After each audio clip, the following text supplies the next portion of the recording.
I'm from Fremont, California, which is in the Bay Area. It's just south of Oakland. That's where I grew up. I went to an all-girls high school, and I was very fortunate that that was actually what sparked my love for science. During our junior year biology class, we did a special segment on DNA where we actually got to do PCR experiments. So what we did is we crushed up strawberries and actually got to extract the DNA from strawberries and ran PCR on it. And I just loved it and thought it was just such a cool experiment and application of science. So from there, that was when I decided that I wanted to look at colleges that were science heavy. And so when I went to college, I majored in biochemistry. And then at that point, I was also shadowing in an underserved clinic and with an orthopedic surgeon at that time. And I realized that was the application of science that I wanted to do. I did clinical research for my last 2 years of college, specializing in orthopedic hand surgery.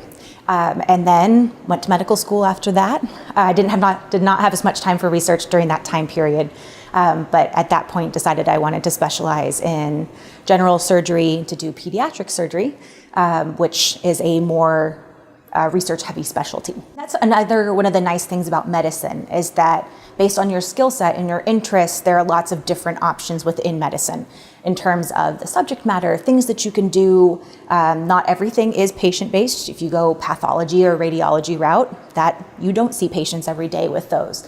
And then there's the other things like medicine, pediatrics, surgery, where you see patients all the time. And then especially for me, when I decided I wanted to do pediatric surgery, these are your kids from the day they're born until the day they turn 21 and they move on to adult care. And I really liked being able to follow their lives and see what wonderful things they do. So I work for Dr. Eugene Kim, who is a pediatric surgeon who does research in neuroblastoma, which is the most common abdominal tumor that kids get. And this is a very important tumor clinically because it has a very high mortality rate, unfortunately, despite chemotherapy and surgery. And what we work on is we are currently working on cancer stem cell research.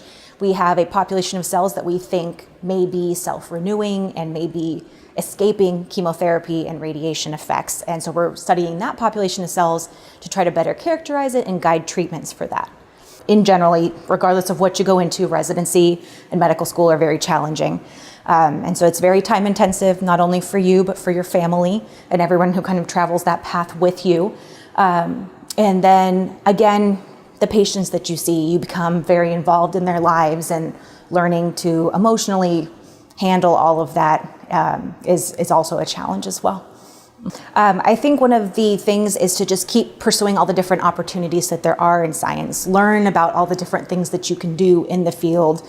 Get exposed to biology, chemistry, physics. See what you like and what you don't like, and pick an area that you're interested in. That's the first piece of advice. Do what you love. It makes a big difference. It makes those long hours and difficult patient days, it makes it worth it. And then the second one would be find a mentor. Find somebody in that specialty that can help guide you and provide recommendations. I know I would not be here today without the string of mentors that I've had since high school.